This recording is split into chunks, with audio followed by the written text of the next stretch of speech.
Hello kids, आज हम अपने लेसन 5 पढ़ेंगे इंग्लिश में। Laziness turn into hard work. Laziness मतलब क्या होता है? आलसीपन, है ना। हार्ड वर्क क्या होता है? मेहनत करना, ठीक है। तो आलसीपन मेहनत में कैसे बदल गया, उसी के बारे में ये लेसन है, स्टोरी है। तो चलिए रीड करते हैं। Once there was a boy, he lived with his parents in a small town.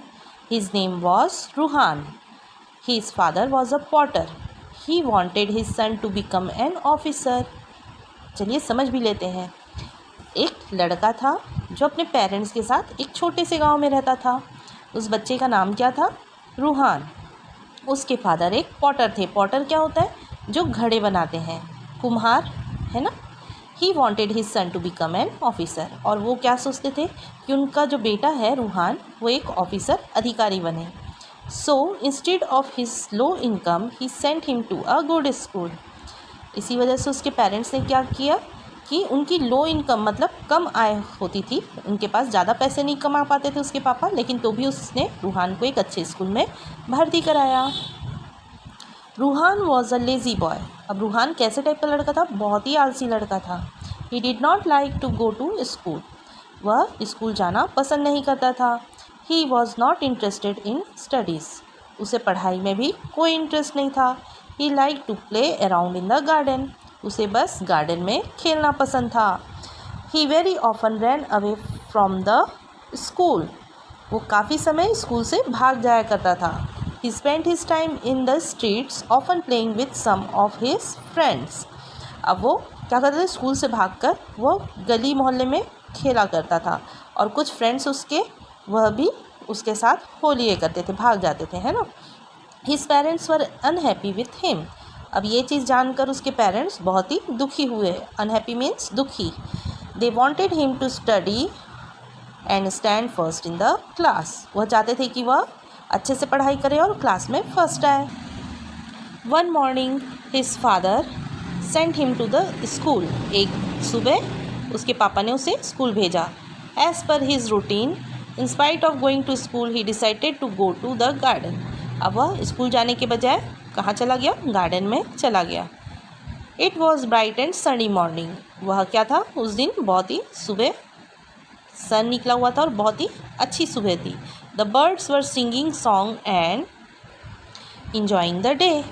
अब बर्ड्स उस गार्डन में गाना गा रही थी और रूहान उस दिन को इंजॉय करने लगा।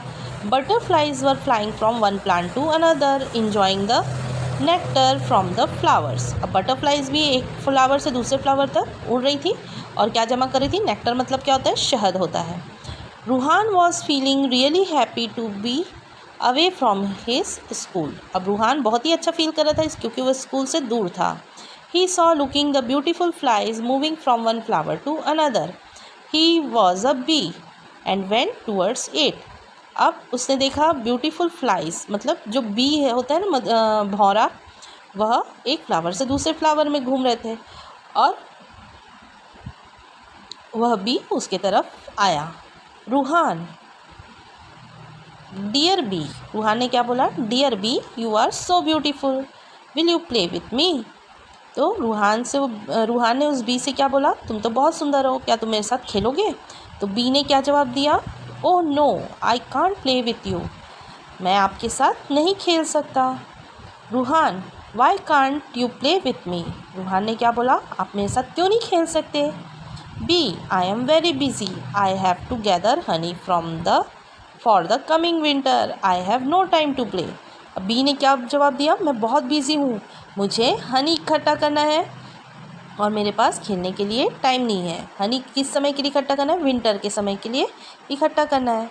Then Ruhan saw a small bird with a piece of straw in its beak. अब रूहान ने उसके बाद क्या देखा? एक छोटे से चिड़िया को देखा जो मुंह में क्या दबा के घूम रही थी? तिनका दबा के घूम रही थी। Ruhan, hey little bird, you are so sweet, will you come and play with me. अब रूहान ने उस लिटिल बर्ड से भी बोला, बर्ड आप बड़े अच्छे हो, आप क्या मेरे साथ खेलोगे? तो लिटिल बर्ड ने क्या जवाब दिया? No no, I don't have extra time, I have to make my nest complete as the winter season is coming. After seeing this the little bird flew away. है ना। अब क्या हुआ जबकि बर्ड ने भी उसे क्या जवाब दिया, no no I have no extra time, मतलब उसके पास कोई एक्स्ट्रा टाइम नहीं है, अलग से समय नहीं है कि वह खेल सके उसके साथ। उससे क्या करना था, उसे अपना नेस्ट कंप्लीट करना था विंटर सीजन के आने से पहले। और यह कहकर वो छोटी बर्ड उड़ गई। Rohan then saw some ants running with grains of rice towards the holes.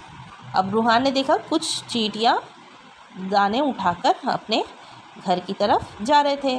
Ruhaan ने फिर से पूछा, dear ant come on stay with me for some time we shall play together.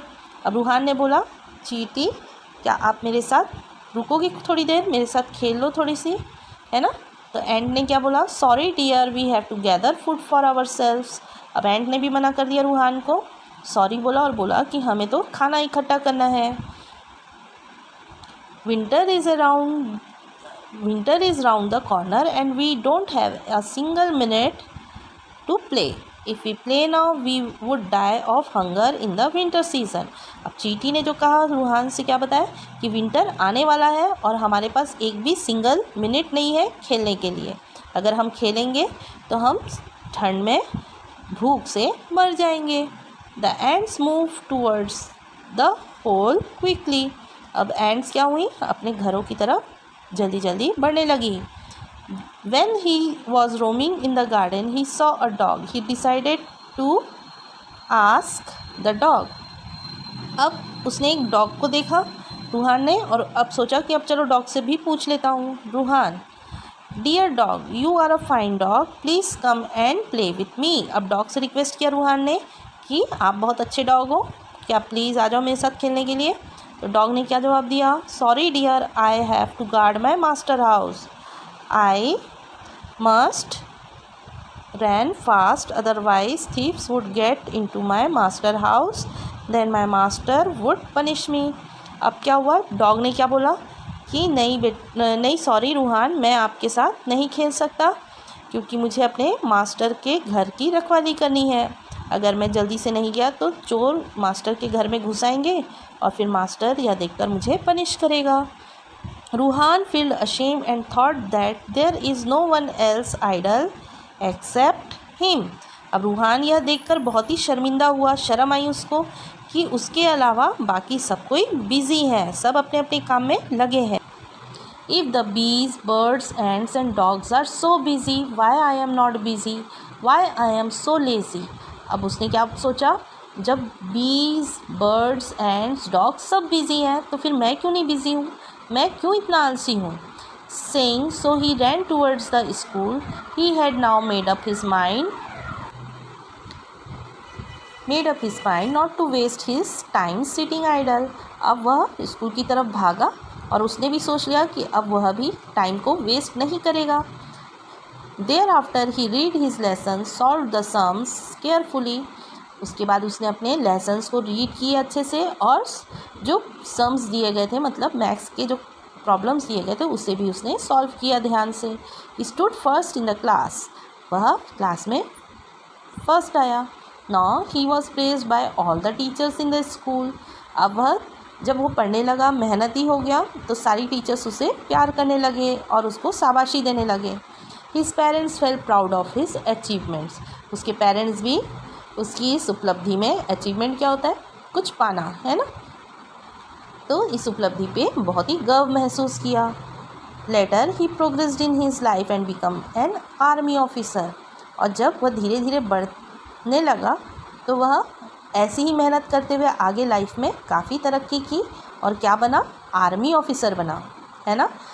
इस लेसन से आपको क्या समझ में आता है, दुनिया में जितने भी प्राणी हैं, जितने भी लिविंग थिंग्स हैं, सबके पास कुछ ना कुछ काम रहता है ना। अगर आप आलसी होकर बैठे रहते हैं या आप कोई काम नहीं करते हैं या आपको काम करने का मन नहीं लगता, तो आप क्या हो जाएंगे, पीछे हो जाएंगे और साथ में आप लाइफ में कुछ कर भी नहीं पाएंगे, है ना। बड़े होने के बाद हमें काम तो करना ही पड़ता है। अगर आप अभी उम्र में पढ़ेंगे तो धीरे धीरे आप आगे और पढ़ाई कर पाएंगे, अच्छे से समझ पाएंगे और कुछ लाइफ में बन पाएंगे।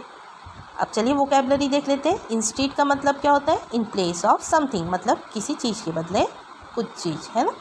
Decided, to make decision. मतलब कोई चीज़ को निश्चय कर लेना। Progressed improvement in one's life, progress का मतलब क्या होता है? उन्नति करना। ठीक है, थैंक यू।